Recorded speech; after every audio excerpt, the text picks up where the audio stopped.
अस्सलाम वालेकुम my dear family. माशरे का सबसे बड़ा मसला आज ये है कि हम सियासत को एक बैटल फील्ड बना चुके हैं। हर ग्रुप अपने लीडर के लिए लड़ रहा है लेकिन मुल्क के लिए कोई नहीं।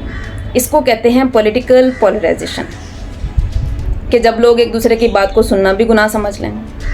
Remember, a house divided against itself can not stand. और हमारा पाकिस्तान आज एक डिवाइडेड हाउस बन चुका है और गवर्नेंस का मसला और भी ज़्यादा गहरा है।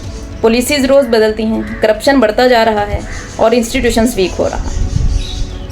Governance is the key to development. Development तभी होगा जब गवर्नेंस स्ट्रॉन्ग होगा।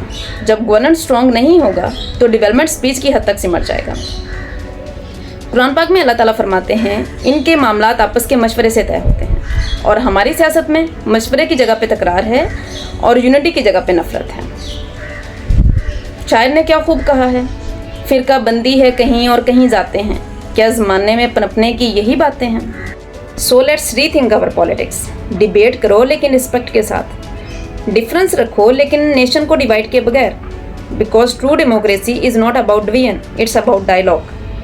पाकिस्तान का फ्यूचर तभी सेफ है जब हम पोलराइजेशन को ख़त्म करके गवर्नेंस को स्ट्रॉन्ग बनाएंगे। और याद रखो, nation do not fail because of enemies outside, they fail because of conflict inside. दुआ में याद रखें, अपना बहुत सारा ख्याल रखें। जज़ाकल्लाह।